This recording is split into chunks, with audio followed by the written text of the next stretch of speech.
ముద్రగడ పద్మనాభం సంస్మరణ సభకు హాజరుపై కొన్ని దుష్టశక్తులు వక్రీకరించి ట్రోల్ చేశాయని బోండా ఉమా అన్నారు.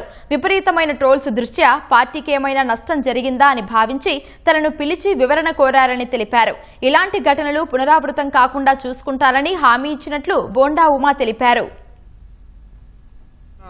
25వ తారీఖు గుంటూరులో ముద్రగడ్డ పద్మనాభం గారి సంస్కరణ సభకి నేను వెళ్ళటం, అక్కడ నేను వెళ్ళాక వైఎస్ఆర్ కాంగ్రెస్ పార్టీ మాజీ మంత్రి అంబటి రాంబాబు నేను కూర్చున్న సీట్లో నా దగ్గరికి వచ్చాడు. ఆయన పలకరించాడు, మాట్లాడుకున్నాం.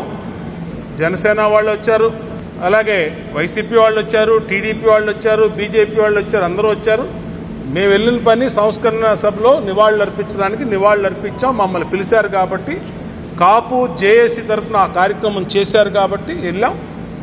దాన్ని విపరీత అర్థాలు తీసి సోషల్ మీడియాలో విపరీతమైన ట్రోల్స్ చేసిన దానివల్ల రాష్ట్ర పార్టీ అధ్యక్షులు పల్లా శ్రీనివాస్ గారు, నీటిపారుదల శాఖ మంత్రి రామానాయుడు గారితో సమావేశం ఈరోజు వివరణ ఇవ్వమన్నారు. నన్ను వారికి పూర్తిగా వివరణ ఇచ్చాం.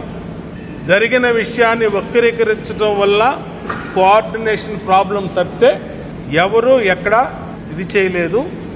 భవిష్యత్తులో కూడా మళ్ళా ఇలాంటి సంఘటనలు వైసీపీ ఉన్నటువంటి నాయకులు ఉన్నటువంటి మీటింగులకి ఏదైతే పార్టీ స్పష్టమైన ఆదేశాలు ఇప్పుడు వచ్చినాయో దాన్ని ఇలాంటి సంఘటనలు పునరావృతం కాకుండా కూడా చూసుకుంటామని చెప్పి స్పష్టంగా పల్లా శ్రీను గారికి రామానాయుడు గారికి చెప్పడం జరిగింది.